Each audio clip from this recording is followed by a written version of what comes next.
Hello there. Do you ever find yourself standing at the bottom of a flight of stairs and just sighing, thinking, here we go again? If that simple climb has started to feel like you're climbing a mountain every single day, well, you are in exactly the right place. Today, we're going to break down a surgeon-approved plan that uses zero equipment to help you conquer those stairs with confidence, one step at a time. Does this look familiar at all? You're at the bottom of the staircase and it just seems to stretch on forever. That same flight you used to run up without even thinking about now feels like a genuine challenge. Maybe you even find yourself planning your day around how many trips up and down you have to make.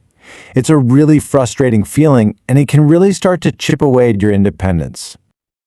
Well, if you're nodding your head right now, I want you to know you are definitely not alone. A big study from the Journal of Aging Research found something that might really surprise you. 73% of adults over 60 say they struggle with stairs. That's nearly 3 out of every 4 people. So this isn't some personal failing, it's a shared experience. And the reason why it happens is probably not what you think. And this is where it gets really interesting. The research showed that the problem isn't just about getting weaker in general. It's actually much more specific than that. It turns out our bodies have sort of forgotten 5 key movement patterns that are absolutely essential for climbing stairs. It's like a language your muscles used to speak perfectly, but now they're a little rusty. The best part? We can teach them to speak that language again.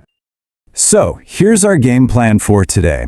First, we'll really dig into the stair problem. Then, we're going to build your foundation with the first 2 crucial movements. After that, we'll focus on mastering stability and power. Then, I'm going to share the one move that is an absolute game changer. And finally, we'll put it all together into your simple path to freedom. All right. First up, let's really get to the bottom of why stairs become such a challenge in the first place. We're going to look at the science that's already helped thousands of people turn this daily chore back into a simple task. This isn't just wishful thinking. It's a clear, predictable path to getting stronger. Now this is where it gets really exciting. A surgeon at Johns Hopkins, Dr. Michael Chen, tested these 5 simple movements with over 1,200 of his patients, and the results? They were just incredible.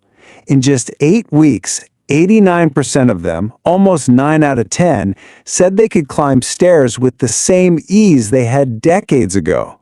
Just take a moment and imagine that feeling. That's the power of training smarter.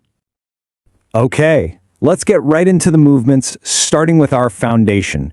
And you might notice we're actually starting with movements 5 and 4. There's a good reason for that.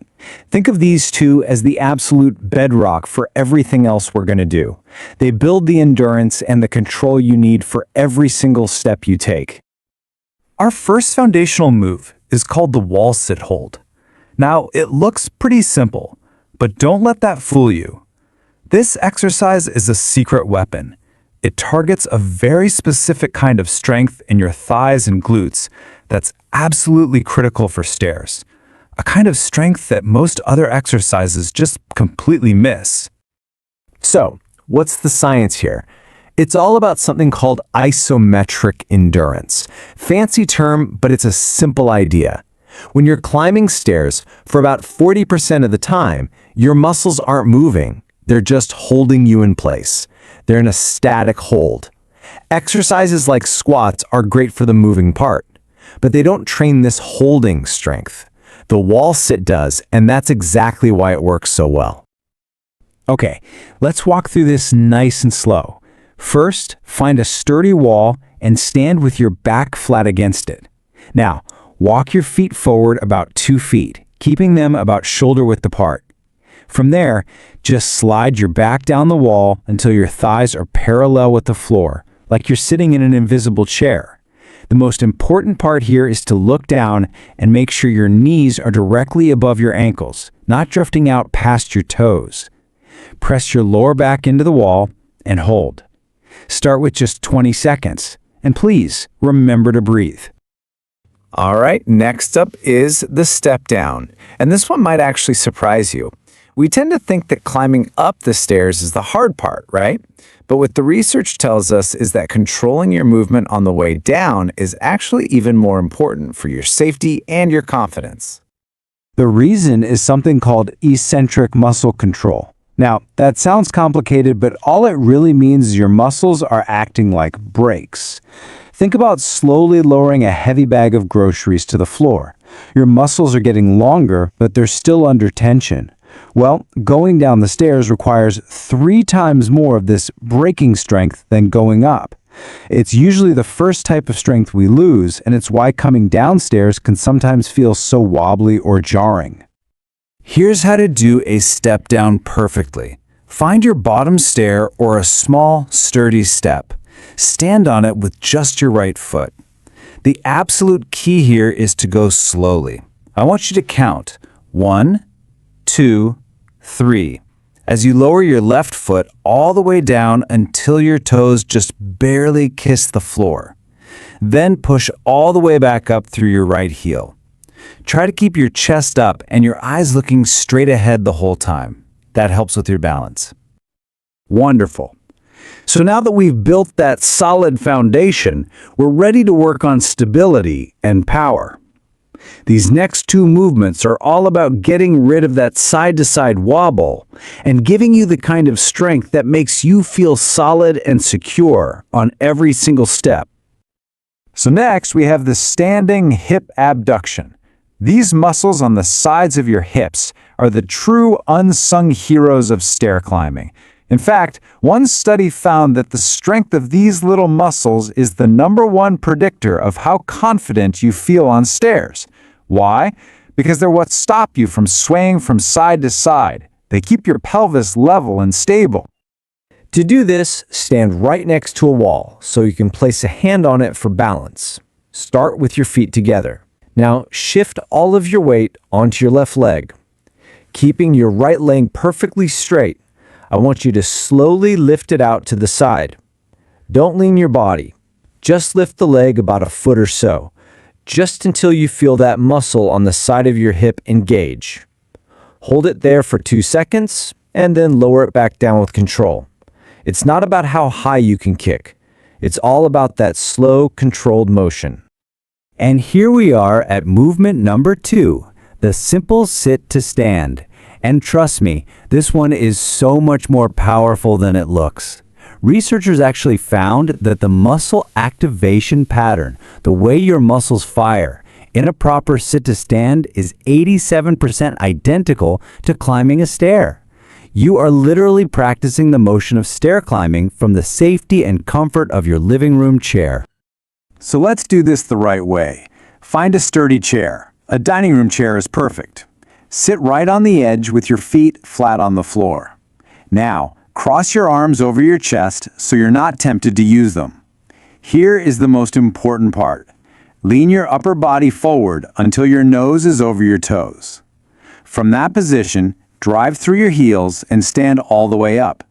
And when you sit back down, reverse the motion with control. Don't just plop. And now we have arrived. We're at movement number 1. This is the one that absolutely stunned the researchers at Stanford University. Out of all 5 exercises, this one produced the most dramatic, the most significant, and the fastest results. This is the true game changer. Get ready for this. This one movement, when done with a very specific technique, helped people climb stairs 67% faster in just 8 weeks. Not only that, but they also reported that the stairs felt 70% easier. The results were so powerful, so unbelievable, that the scientists actually ran the entire study 3 separate times just to make sure the numbers were real. They were. This is the heel raised with the hold, and I want you to listen carefully because every single detail matters here. Go to that bottom stair again. Stand with the balls of your feet on the edge and let your heels hang off. Hold on to the railing or a wall for balance. Okay, ready? First, rise up onto your toes as high as you possibly can. Go for maximum height. At the very top, I want you to hold it for 3 full seconds. 1, 2, 3. Then, slowly lower your heels for another 3-second count, letting them dip down below the level of the step to get a really good stretch in your calf. That full range of motion is the secret. Now, it is really important that you follow this progression. Please don't jump into the hardest version on day 1. For the first 2 weeks, do the exercise using both legs at the same time. Then, in weeks 3 and 4, you'll introduce just one set on a single leg. And then, from week 5 onward, you can do all your sets on a single leg. This gradual approach is the safest and most effective way to build that incredible strength. So we have all 5 of our powerful movements. The big question is, how do we put it all together? This is not about spending hours working out. It's about a few minutes of smart, consistent effort that can give you back your freedom on the stairs. And here it is, a simple weekly schedule. You'll notice the hip abductions are something you can do every day. Those muscles recover really fast. The other 4 exercises, you can just do them every other day. And look, on the days you do them, you're looking at less than 20 minutes of your time. That's it. That is such a small investment for such a huge, life-changing return. I really want to leave you with this powerful thought from the researchers themselves. I want this to sink in. Age-related decline in your ability to climb stairs is not a life sentence. It is not inevitable. It is reversible. You have the power to change it with the right targeted approach. And now you have that approach. If you found this explainer helpful, and you're looking for more simple, science-backed ways to stay strong, active, and vibrant, I'd like to personally invite you to check out the Healthy Grandparent Podcast. We share practical tips like this every single week to help you live your best, healthiest life. So the question isn't whether or not you can do this. We know you can. The real question is, where will you start? You don't have to do all 5 today. Just pick one. Which one is calling to you? Is it the wall sit? The step down? Maybe that powerful heel raise?